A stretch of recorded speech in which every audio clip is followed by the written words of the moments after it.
كاف التشبيه وذا اسم الإشارة ولكن المراد منه عدد مبهم ولا يكون متضمنا لمعنى الاستفهام مثل عندي كذا. بسم الله الرحمن الرحيم.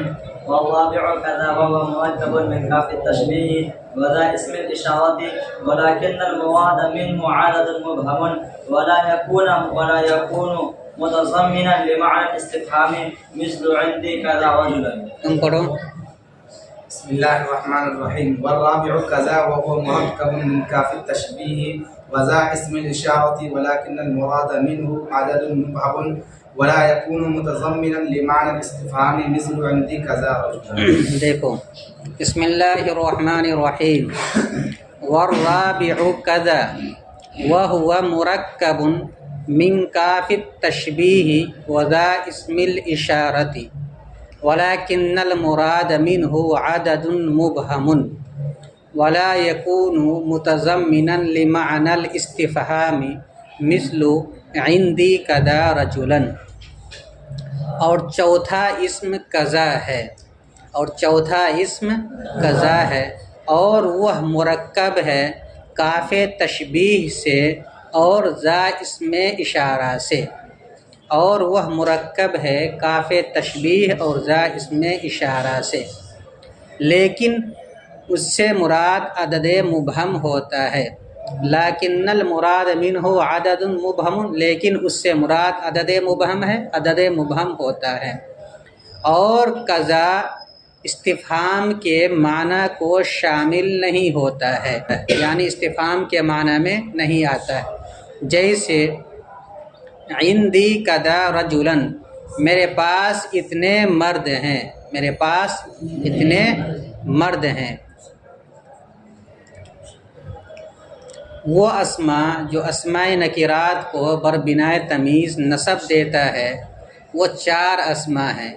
نمبر 1 لفظ عشرہ تا 99 تک کے اعداد جو ہیں یہ اپنے ما بعد اسم کو بربنائے تمیز نصب دیتا ہے. نمبر 2 کم، چاہے وہ خبریہ ہو یا استفہامیہ. اگر استفہامیہ ہے تو ہر حال میں تمیز کو نصب دے گا، اور اگر خبریہ ہے تو اگر فاصلہ ہو جائے ممیز اور تمیز کے درمیان تو خبر کو نصب دے گا، اور اگر فاصلہ نہ ہو تو کم خبریہ کے تمیز مکسور ہوتی ہے، چاہے مفرد ہو یا چاہے جمع. اور تیسرا اسم تھا کعین، یہ بھی اپنے مابعد والے اسم کو بربنائے تمیز نصب دیتا ہے. اور اس کعین کے بارے میں بتلایا تھا کہ یہ کم خبریہ کے زیادہ مشابہ ہوتا ہے. یہاں سے چوتھا اسم قضا کو بتلایا جا رہا ہے. قضا یہ بھی اپنے ما بعد والے اسم کو بربنائے تمیز نصب دیتا ہے. یہ قضا کعین کے مشابہ ہے 2 چیزوں میں. نمبر 1 ابہام میں، جیسے کعین کے اندر ابہام کے معنی پایا جاتا ہے ویسے قضا کے اندر بھی ابہام کے معنی پایا جاتا ہے.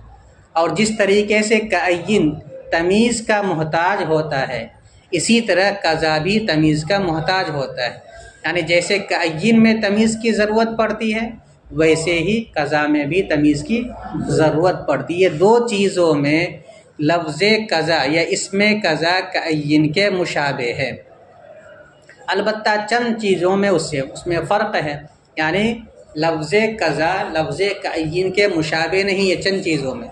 ان میں سے ایک یہی جو آپ کی کتاب میں لکھا ہے کہ کعین کبھی کبھی استفہام کے معنی میں ہوتا ہے لیکن قضا جو ہے استفہام کے معنی میں نہیں ہوتا ہے. دوسرا فرق یہ ہے کہ کعین کے لیے صدارت کلام ضروری ہے. جیسے لفظ کم شروع کلام میں آتا ہے ویسے ہی کعین بھی آتا ہے، برخلاف قضا کے یہ قضا درمیان کلام میں بھی آ سکتا ہے، بیچ میں بھی آ سکتا ہے، آخر میں بھی آ سکتا ہے. صدارت اس کے لیے ضروری نہیں ہے. 2 فرق ہو گیا. نمبر 1 کعین استفہام کے معنی میں بھی آتا ہے اور غیر استفہام کے معنی میں آتا ہے، اور جبکہ قضا صرف استفہام کے معنی میں نہیں آتا، صرف خبریہ ہی کے معنی میں آتا ہے. دوسرا فرق یہ ہے کہ کعین کے لیے صدارت کلام ضروری ہے اور قضا کے لیے صدارت کلام ضروری نہیں ہے.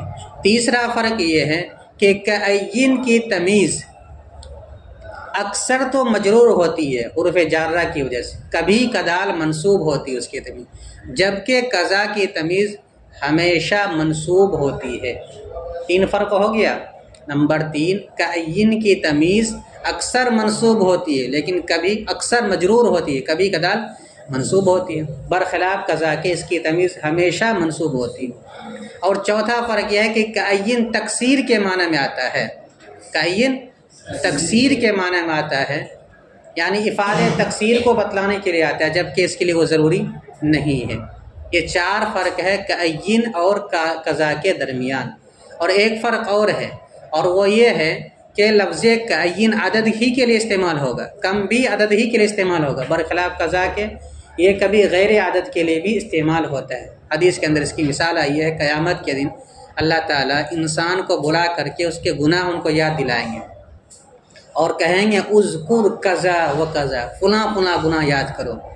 ایک شخص کو بلایا جائے گا، ان سے کہا جائے گا کہ تم نے فلاں فلاں گناہ کیا تھا، اس کو یاد کرو۔ تو پہلے تو کہے گا میں نے کیا ہی نہیں تھا، تو اللہ تعالیٰ یاد دلائیں گے یاد کرو۔ تب اس کے بعد پھر اللہ تعالیٰ کہیں گے کہ اس کے لیے یہ سب گناہ کے سامنے اس کی نیکیوں کو بھی پیش کرو۔ جب نیکیاں پیش کی جائے گی تو اس میں ایک نیکی کلمہ لا الہ الا اللہ بھی ہوگا، تو اس کے بنیاد پر اس کے لیے نجات کا فیصلہ کر دیا جائے گا۔ تب وہ بندہ کہے کہ اللہ تعالیٰ بھی تو اور بہت سارے گناہ ہیں جس کا آپ نے تذکرہ ہی نہیں کیا۔ تو اس روایت میں یہ لفظ تو اللہ تعالیٰ مسکرائیں گے اس وقت کہ دیکھو میرا بندہ، جب میں نوازنے پر آیا ان کے سارے گناہ یاد آ گیا، اور جب بات آ رہی تھی کہ ان کا مواخذہ ہوگا تو ڈر کر کے کہہ رہا تھا میں نے ایسا کیا ہی نہیں، تو اللہ تعالیٰ نے کہا کہ اذکر کذا و کذا یوم القیامہ۔ تو بہرکیف تو یہاں پر فلاں فلاں گناہ یہ عدد کے لیے نہیں ہے بلکہ اسماء کے لیے استعمال کیا گیا۔ تو لفظ قضا کبھی کبھی غیر عدد کے لیے بھی استعمال کیا جاتا ہے اور عدد کے لیے بھی استعمال کیا جاتا ہے، جیسا کہ آپ کی کتاب میں بتلایا گیا۔ تو آپ کی کتاب کا خلاصہ یہ ہے کہ لفظ قضا جیسے کعین مرکب تھا ویسے ہی لفظ قضا بھی مرکب ہے، اور باقی 2 اشتراک تو وہ ہیں کہ جیسے اس میں ابہام کے معنی پایا جاتا ہے اس میں بھی پایا جاتا ہے، جیسے وہ تمیز کا محتاج ہوتا ہے ویسے یہ بھی تمیز کا محتاج ہوتا ہے۔ لیکن جب مرکب بنا لیا گیا تو اب ایک چیز کا نام ہو گیا، اب اس کے جو کیا کہتے ہیں اجزاء ہیں، اجزاء کے معنی مراد نہیں لیے جائیں گے بلکہ وہ جو مرکب ہو گیا اب وہ معنی مراد لیا جائے گا۔ کس سے مرکب ہے؟ کہتے ہیں کہ یہ کاف تشبیہ سے اور ذا اسم اشارہ سے، دونوں سے مل کر کے قضا بنا ہے۔ لیکن اب یہ استفہام کے لیے کیا کہتے ہیں، اب یہ ابہام کے معنی کو یا عدد کو بتلانے کے لیے استعمال کیا جاتا ہے، اس کو اسماء کنایہ بھی کہا جاتا ہے، آپ پڑھ چکے ہیں۔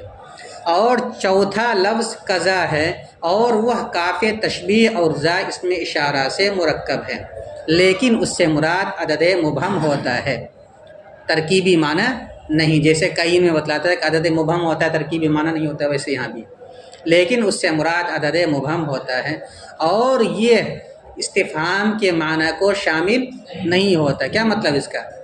استفہام کے معنی میں نہیں آتا ہے۔ تو گویا کہ کعین اور قضا میں یہ فرق بتلا دیا، جیسے کہ عندی قضا رجلن، میرے پاس اتنے مرد ہیں، میرے پاس اتنے مرد ہیں۔ ترکیب دیکھو، واو مستانفہ لفظ اربع رابع مبتدا، دراصل یہ صفت ہے الاسم الرابع۔ کس کی صفت ہے؟ الاسم، یہ چوتھا اسم قضا ہے۔ اسماء نکرات ہی کہ نا بیان چل رہا ہے، وہ اسماء جو بعد والے اسم کو بربنائے تمیز نسب دیتے ہیں، تو الاسم نکال لیں گے۔ الرابع موصوف لفظ الاسم، اس کا موصوف محذوف، موصوف محذوف اپنی صفت سے مل کر مبتدا، اور لفظ قضا اس کی خبر، مبتدا خبر سے مل کر جملہ اسمیہ خبریہ۔ اور ڈائریکٹ کرنا چاہتے ڈائریکٹ کا تو وا مستانفہ الرابع مبتدا لفظ قضا اس کی خبر، مبتدا خبر سے مل کر جملہ اسمیہ خبریہ ہوتا ہے۔ جہاں بھی الرابع الثالث الثانی آئے گا اس سے پہلے جو ہے موصوف نکال لیں گے، کیا؟ الاسم۔ واو مستانفہ ہوا مبتدا مرکب شبہ فعل، یہ اسم مفعول کا صیغہ ہے، ہوا ضمیر اس کا نائب فاعل، من حرف جار کاف مضاف التشبیہ مضاف الیہ، مضاف اپنے مضاف الیہ سے مل کر اس کو بنا دیں گے معطوف علیہ۔ کیا بنا دیں گے؟ واو عاطفہ، ذا موصوف، کیا بنائیں گے؟ ذا موصوف، اسم مضاف الاشارتی مضاف الیہ، مضاف اپنے مضاف الیہ سے مل کر صفت کس کی؟ ذا موصوف کی، موصوف اپنی صفت سے مل کر معطوف۔ ایک ترکیب یہ، ایک ترکیب آپ کے بین سطور میں لکھا ہے ذا مبدل منہ، اس میں مضاف الاشارتی مضاف الیہ، مضاف الیہ سے مل کر بدل، مبدل من اپنے بدل سے مل کر معطوف۔ جو ترکیب آسان لگے وہ یاد کیجیے، موصوف صفت کا زیادہ بہتر ہے۔ معطوف علیہ اپنے معطوف سے مل کر مجرور ہوا من حرف جار کا، من حرف جار اپنے مجرور سے مل کر متعلق ہوا مرکب شبہ فعل اپنے نائب فاعل اور متعلق سے مل کر شبہ جملہ ہو کر ہوا مبتدا کی خبر، مبتدا اپنی خبر سے مل کر جملہ اسمیہ خبریہ ہوا۔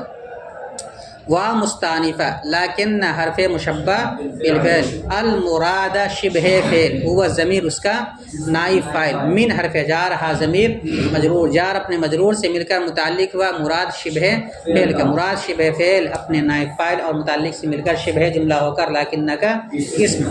عدد موصوف مبہم اس کی صفت، موصوف اپنی صفت سے مل کر لیکن کی خبر، موصوف اپنی صفت سے مل کر مرکب توصیفی ہو کر لیکن کی خبر، لیکن حرف مشبہ بالفعل اپنے اسم و خبر سے مل کر جملہ اسمیہ خبریہ ہوا۔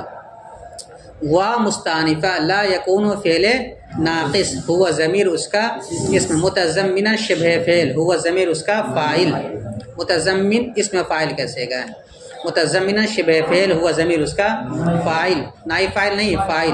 لام حرف جار معنی مضاف الاستفہامی مضاف الیہ، مضاف اپنے مضاف الیہ سے مل کر مجرور ہوا، لام حرف جار، جار اپنے مجرور سے مل کر متعلق ہوا متضمن شبہ فعل کا، متضمن شبہ فعل اپنے فاعل اور متعلق سے مل کر شبہ جملہ ہو کر لا یکون فعل ناقص کی خبر، فعل ناقص اپنے اسم و خبر سے مل کر جملہ فعلیہ خبریہ۔ مثل مضاف عندی، عند مضاف یا ضمیر مضاف الیہ، مضاف الیہ سے مل کر خبر مقدم، یا تو ڈائریکٹ اس کو خبر مقدم بنا دو یا پھر نکالو ثابت شبہ فعل کا مفعول فی، کیونکہ عندہ کے بارے میں بتلاتا ہے ہمیشہ یہ ظرف بنتا ہے، مفعول فی اس کو بناتے ہیں۔ تو عندی، عند مضاف یا ضمیر مضاف الیہ سے مل کر ثابت شبہ فعل کا مفعول فی، ثابت شبہ فعل اپنے فاعل اور مفعول فی سے مل کر شبہ جملہ ہو کر خبر مقدم، یا تو اتنی تفصیلی ترکیب کرو یا پھر ڈائریکٹ کہہ دو عند مضاف یا ضمیر مضاف الیہ سے مل کر خبر مقدم۔ قضا ممیز رجلا اس کی تمیز، ممیز اپنے تمیز سے مل کر مبتدا مؤخر اپنے خبر مقدم سے مل کر جملہ اسمیہ خبریہ ہو کر مثل مضاف کا مضاف الیہ، مضاف اپنے مضاف الیہ سے مل کر مثال و مبتدا محذوف کی خبر، مبتدا محذوف اپنی خبر سے مل کر جملہ اسمیہ خبریہ ہوا۔ تو عندی قضا رجل کا کیا ترجمہ کیا، میرے پاس اتنے مرد ہیں، تو استفہام کے معنی میں ہے یا خبر کے معنی میں ہے، خبر دے رہا ہے کہ میرے پاس اتنے مرد ہیں، یعنی تعداد کو بتلا رہا ہے، تو یہاں استفہام کے معنی میں نہیں ہوا۔ سبق سمجھ میں آ گیا؟ چلو۔